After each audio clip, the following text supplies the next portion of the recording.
Hello, I hope that you are having a wonderful day. I thought that I would do a thrift haul slash, well, I don't know if it's going to be a haul, but a shopping with me slash homemakers chats from the car.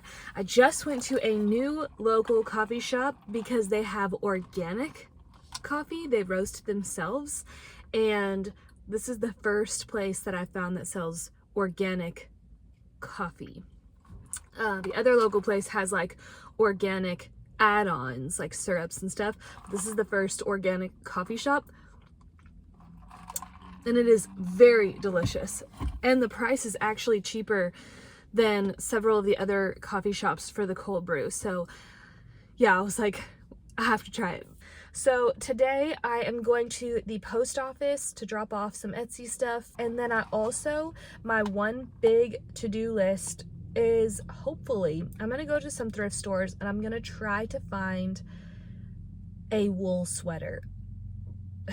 It sounds like so specific. It is so specific because we are hopefully going to be winterizing our bees.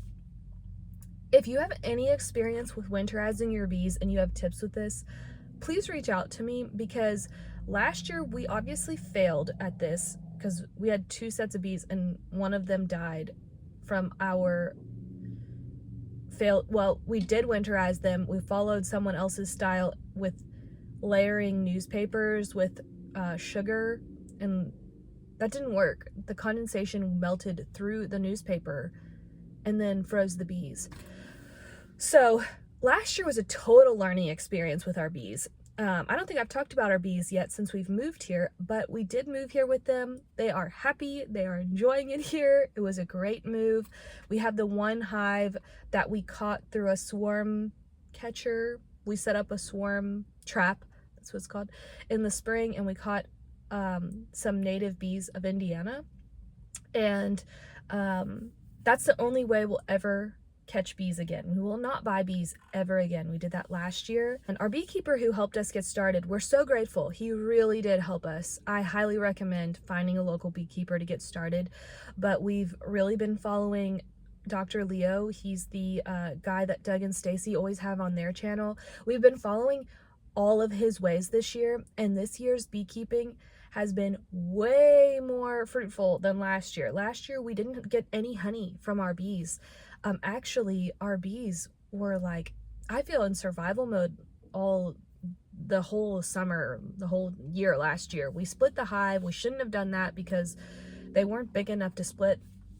But our local beekeeper, he does sell honey for a living. So obviously all the things he taught us is the mainstream way of beekeeping for how to get your bees to produce as much honey as possible so you can be as profitable as possible, which includes giving your bees sugar water. So we decided to not do the sugar water this year for our bees and let our bees just forage and find what they need.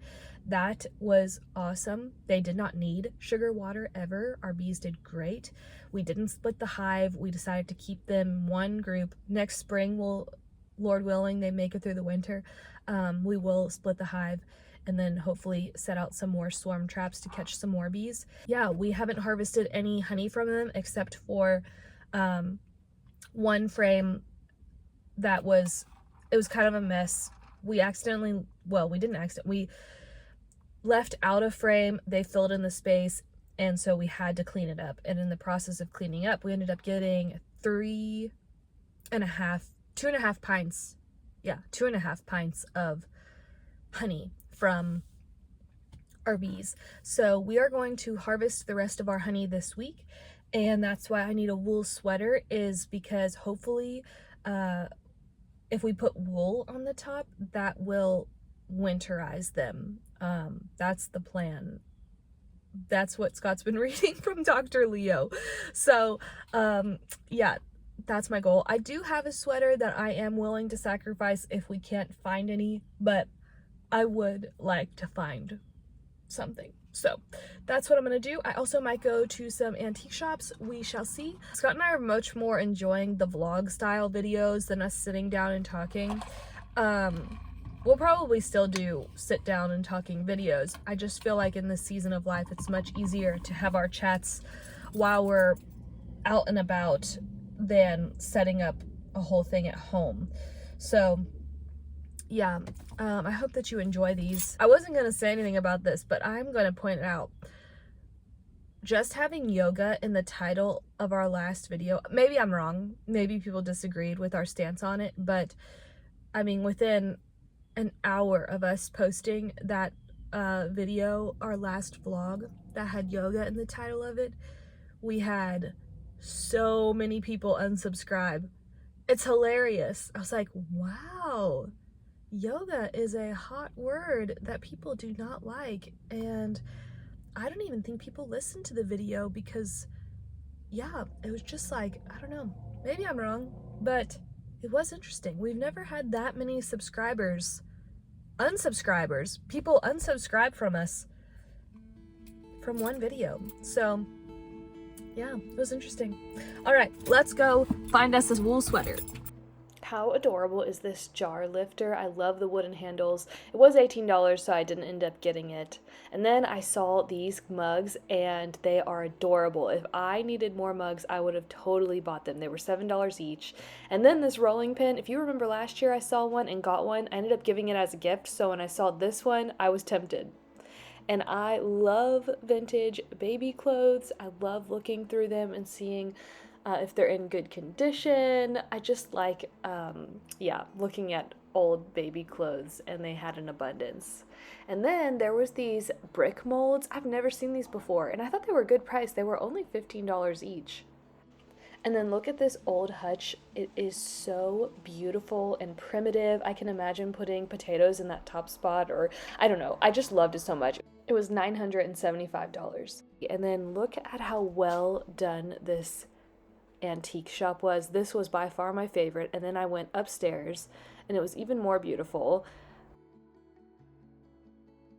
I was just amazed at how they placed everything. It was so clean. And then I saw this wooden spoon, and everything here was, it was expensive, but like it made sense that it was expensive because it was really good quality stuff. And this was only $12, which I was shocked by. I ended up going back later to look at it, and I realized it was because there was a huge crack in the spoon part, which made sense. And then they had this wool blanket, which I'm looking for wool, but I was not going to pay $75, and I don't think I could have cut up a wool blanket anyways. And then how pretty is this wool spinner, yarn spinner thing? This was probably my favorite thing in the whole shop. It was $175, but it was in such good condition. It was so beautiful.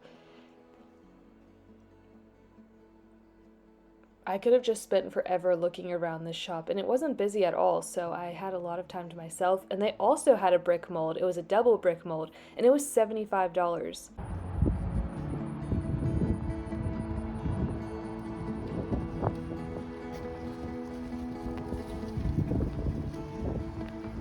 I am back home. It was so much fun. I had the best time just out and about, driving around, going to these antique places. So I went to a thrift store first, and the only wool sweaters they had were 80% wool, 20% nylon. And I really want something with 100% wool, so I didn't get anything.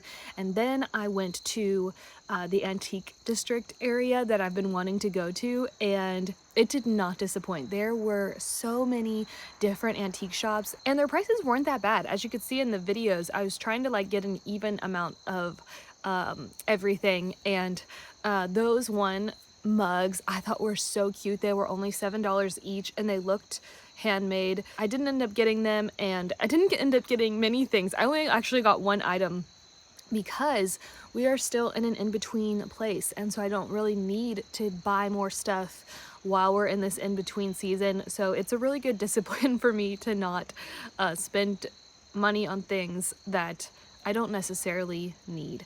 That last antique shop though that I showed you, it had all the primitive stuff. I was like, if I ever opened an antique store, this is my inspiration. Like, that is the dream shop. And it was expensive, but it was worth the value of what they were selling. It wasn't expensive for the quality of items they were selling. So it was a really cool place. So the one thing that I did get was this wooden frame. I loved the thick chunkiness of the wood, and I have something in mind for it, which is why I got it. So I want to get into embroidery, and so I have an idea for something that I want to make and put in this. So that is the plan. There were actually 2 of these there, but I only got the one because I was like, first I need to actually do the project. I have a bad habit of buying things for projects and then procrastinating doing the project and finding new things I want to do. So instead of buying both frames, I was like, I'm just gonna buy the one, actually do the thing, and then I will hopefully go back and get the second one. And yeah, so I will show you what it looks like when I get finished. I know what I want to do, so hopefully I can get what I have. That is a creative problem of mine that I do have, is I have something in my head and then getting it out into real life. That's why I struggled as a graphic designer. It wasn't getting stuff from my head into my hands, it was getting stuff from my head to the computer, which is, in my opinion, even harder. And sometimes it worked. When I prayed and sought the Holy Spirit, He always gave me the ability to create the designs that I had in my head. But whenever I was under extreme pressure and doing things out of my own strength, things never turned out how I wanted them to. During my graphic design short time working in the graphic design world, I was literally dependent upon the Holy Spirit for everything, which is how I should be in everything in life. It's a good lesson. It's a good thing to be reminded of being completely dependent on the Lord. You know what? I'm going to go into making this embroidery project completely dependent on the Holy Spirit. And then, so the last thrift shop that I went to, this was a huge, like, reminder of presentation is everything. I walked in and was like, oh no, I have standards. If I'm going to buy things secondhand, it's going to be from a place that looks nice, feels clean, and this place was disgusting. I literally walked through the door, turned around, and walked out because the first thing I saw was a 3-foot pile of clothes on the floor that people were going through. And I was like, oh no, I cannot do this. So the guy greeted me, I said hi, and I turned back around and went out to my car. And I will never be back because that is disgusting, and I have standards for my thrift shopping. So that was the day today. I'm sorry I don't have more stuff to show you. I guess I could show you the 5 books that I got the other day. You know what? I'm going to save those because I'm actually slowly going through all of them, and I'm going to do a book overview soon of the books that I've been reading or have already finished reading. And yeah, so I hope that you enjoyed today's video, and if you guys have any creative projects that you're working on for fall or as we go into winter, I would love to hear what projects that you have going on. What are you making? What Christmas gifts are you making? Yeah, so I hope that you have a wonderful rest of your day. God bless you.